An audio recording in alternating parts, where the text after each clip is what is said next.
When 17 children from a third-grade class vanish at exactly 2:17 a.m., only one boy is left behind. Weapons 2025 is a mystery horror thriller with an IMDb rating of 7.6. Before we dive into the creepy details, make sure to subscribe to the channel for more spine-tingling recaps. All right, turn down the lights. It's time to meet Weapons. The film begins with Ms. Justine Gandy stepping into her classroom. To her surprise, every desk is empty, except for one boy, Alex Lill, who sits silently at the back. Then the soft voice of a little girl begins to narrate. She recalls an event that shattered her town of Maybrook 2 years ago. 17 children, students from Ms. Gandy's third-grade class. The night before, at 2:17 in the morning, every other kid woke up, got out of bed, opened the front door, walked into the dark, and they never came back. Nobody knows where they went or what made them all leave their homes that night. The only clue was a piece of CCTV footage that showed the exact moment they ran away. Both Ms. Justine Gandy and Alex Lill were questioned by the police, but neither could explain what happened. They knew nothing. The movie continues from Justine's view. The school had been closed for a month. When it finally reopened, the parents gathered in the hall for a meeting held by Principal Marcus Miller. Most of them blamed Justine for the disappearances, saying she must have done something to make the children leave. Justine felt helpless. She was as worried as they were. The parents shouted for her to be punished, but Marcus stood by her, trying to shield her from their anger. On her way home, Justine stopped at a liquor store to buy bottles. Soon after, she began getting anonymous phone calls. Angry parents shouted threats at her. Later that night, while she was at home, a loud knock shook her door. When she checked, no one was there. Moments later, another bang came. See if this fucking what? Stepping outside, she saw the word witch spray painted across her car. The next day, Marcus placed Justine on a leave of absence, explaining that the parents were still furious. He also reminded her that she had crossed professional boundaries in the past, hugging a crying student or giving another a ride home. Justine explained she only drove the student because they had missed the bus, but Marcus said it was unprofessional. She was the teacher, not the parent. When Justine asked about Alex, wanting to talk to him, Marcus refused. The police had already questioned the boy enough and couldn't put him through anymore. Later, Justine filed a report with the police about the spray paint on her car and the threatening phone calls. She waved at Paul, her ex. That evening, Justine meets with Paul at the bar, who is married now. Justine talked to him about everything she was going through, and Paul comforted her. That night, Paul stayed over at her house, and the next morning she dropped him back at his home. After school, Justine spotted Alex walking alone. Curious and worried, she followed him to his house. She rang the doorbell, but no one answered. Walking around to the backyard, she noticed all the windows were covered with paper. Peeking through a small gap, she saw the inside was pitch black. On the sofa sat Alex's parents, eerily still, not moving at all. Terrified, Justine calls Marcus, insisting something was wrong with Alex's parents. But Marcus scolded her, warning her once again to stay away from Alex. Later, Justine stopped at the liquor store, but there she was attacked by Paul's wife, Donna. Furious after finding out Justine had slept with her husband, Donna grabbed a bottle of vodka and poured it all over Justine until the store clerk pulled her away. That night, Justine dreams she is walking into her classroom at midnight. All of her students sit at their desks with their heads down, silent and still. Suddenly, Alex raises his head. His face is covered in eerie clown makeup, and he smiles at her in a disturbing way. Justine jolts awake, her heart racing as strange noises echo through her house. Looking up, she sees a red-haired woman clinging to her ceiling. She blinks, and the figure vanishes. It was only a hallucination. The next day, Justine confronted Alex in the street. When she asked if he was okay, he said, "I'm fine." When she kept questioning him, he suddenly screamed at her not to follow him and ran off. Refusing to quit, Justine went to his house. She knocked again and again, but no one answered. She waited in her car until night fell and drifted to sleep. Suddenly, Alex's mother stepped out of the house, moving in a strange, eerie way. She walked up to Justine and cut off a lock of her hair. The story then shifted to Archer, the father of missing boy Matthew, who was broken by his son's disappearance. Every day he replayed the CCTV footage of Matthew running away. He confronted the police chief, demanding answers. Why hadn't they interrogated Justine properly? Why was she still free? The chief reminded him that all the children had left on their own. No one had forced them. It was Archer who had first raised suspicions about Justine at the parent meeting. He was also the one who had written "witch" on her car. One night, Archer dreamed he was chasing Matthew through the woods, but instead of finding him, he ended up back home. Inside, Matthew was back in his room, asleep. Archer broke down, telling his son he loved him, words he had never said enough in real life. But when Archer shined his flashlight, Matthews was gone. Instead, the same red-haired woman Justine had seen. She grinned at him, horrified. Archer woke from the nightmare. Later, while going to work, he noticed a tower in the same direction his son had ran that night. Curious, he pulled out the town map. He marked his house and the tower, then drew a straight line between them. Archer then went to the home of another missing child. He asked the mother to show him their CCTV footage, but she refused. So he waited until the child's father came home and asked again. This time, he was allowed to see it. Archer studied the footage closely and marked the direction the child had gone. He drew a second line on the map. Where the two lines crossed, Archer was certain that was where the children had gone. On his way, Archer spotted Justine at a gas station. He walked up, ready to confront her. Justine, already knowing why he came, told him she understood. Before they could say more, Marcus came running toward them, his arms stretched out like the missing kids, with his eyes covered in blood as he charges towards Justine. And when Archer tried to step in, Marcus grabbed him by the throat.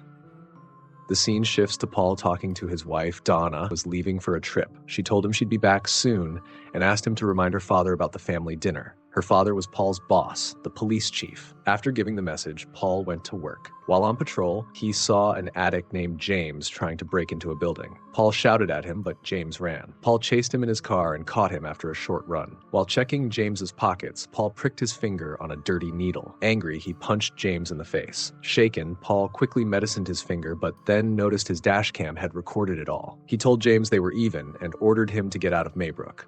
Later, Paul confessed the entire incident to his chief. The chief told him not to worry. As long as James didn't report it, the dashcam footage would be erased within a month. But if James filed a complaint, the chief warned Paul that he would be in serious trouble. Just then, Paul got a message from Justine. To clear his head, he went to see her. The next morning, when he came back home, Donna was already there. She looked at him and asked where he had been. Right away, she realized he was cheating on her. Later that day, at the station, Donna's father, the chief, looked at Paul with quiet disappointment. When Paul stepped outside, he saw James nearby. His temper rose, and he called out to him before going after him. From here, the story shifts to James' perspective. A junkie living in a tent in the woods, James wandered the streets checking car doors. He found one unlocked and stole a few items. Later, he tried selling them to get money for drugs, but no one wanted to buy. Later, James tried breaking into a house, but Paul caught him and told him to leave the town. While walking, James came across Alex's house. Trash was scattered outside, making it look abandoned. He slipped inside through a window and was shocked to see Alex's parents sitting in a trance. Taking the chance, he started stealing kitchen utensils. When he reached the basement, he froze. The 17 missing children from Justine's class were standing there. Suddenly, all of them turned their heads toward him. Terrified, James ran upstairs, only to see Alex's parents rising from their trance. He bolted out of the house in panic. Later, while trying to sell the stolen spoons, James noticed a poster offering a $50,000 reward for information about the missing children. Excited, James called the police to tell them what he saw, but they didn't take him seriously. They told him if he really had something to report, he should come down to the station in person. Before James could get there, Paul spotted him again and went after him. James dashed into the woods, running as far as he could. There, he came across the same old woman Justine and Archer had spotted earlier. Panicking, he hurried back to his tent and hid inside, shaking with fear. Soon, James sees someone outside his tent. Scared, he stabbed out with his needle. To his shock, the person he struck was Paul. Furious, Paul knocked him down and pointed a gun at him. In fear, James shouted out that he knew where the missing children were and could take him there. Paul puts James to his car and drives off to Alex's house. Once there, Paul left James outside and went in alone. Hours later, Paul came out of the house in a trance. He pulled James from the car by his legs and dragged him inside. The story shifts to Marcus's point of view. He is at the supermarket with his husband, Terry, when Justine calls, telling him what she saw at Alex's house. Worried, Marcus decides to call Alex's parents to his office for a meeting. The next scene shows Marcus waiting to meet Alex's parents, but instead, a creepy red-haired woman appears, Alex's aunt, Gladys. She explains that Alex's parents are unwell and that she has been staying with them to take care of him. Marcus tells her he needs to meet the parents personally. He says a welfare complaint has been filed. Gladys asks who filed the complaint, but Marcus doesn't tell her it was Justine. He only says that if he can't meet the parents soon, he will have to involve outside officials. The next day, Gladys suddenly shows up at Marcus's house. She says her bus left without her, so she had to walk, and that she is very thirsty. Terry lets her inside. Instead of asking for a glass, she asks for water in a bowl. She cuts her hand, rubs the blood on a stick she carries, then snips a lock of Terry's hair and wraps it around the stick. When Marcus threatens to call the police, Gladys rings a small bell, and Marcus freezes. She snaps the stick, and Marcus attacks his husband, killing him. Gladys drops the stick into the water, and Marcus freezes again. Then she ties Justine's hair to another stick and snaps it. This forces Marcus to turn on Justine and try to kill her. He lunges, but Archer rushes in and pulls him back. Justine runs into a store with Marcus chasing her, but Archer tackles him into the drink fridge. Marcus breaks free. Justine jumps into her car and speeds away, with Marcus running into the street after her. Archer goes after him, but Marcus is struck by a passing vehicle and killing him. At that moment, Archer realizes Justine is innocent. Justine says the last time she saw Marcus, he seemed completely normal. Archer explains that the way Marcus ran reminded him of the missing children who ran the same way. He shows Justine the lines he drew on his map. She looks and points out that Alex's house is right in that area.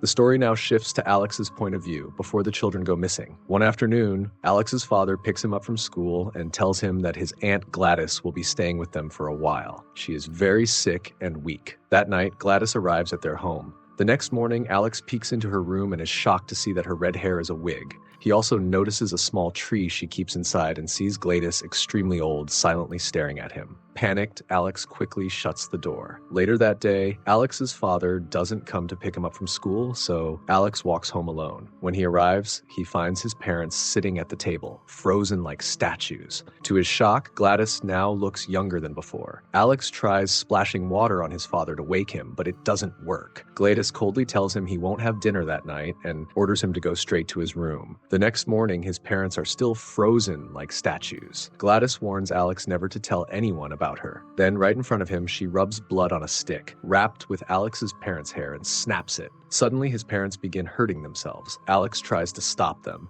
but Gladys drops the stick into the water and tells him that if he doesn't obey, she will make them hurt each other. Terrified, Alex promises to do as she says. He goes to school as usual. He returned home and fed his parents. The next day, he even brings food home for them after school. But one day, Gladys grows weak again. She has been draining the life from Alex's parents, but it is no longer enough. She tells Alex that the next day he must steal something from every child in his class and bring it to her. With those things, she can get better. Then she promises she will finally leave their home.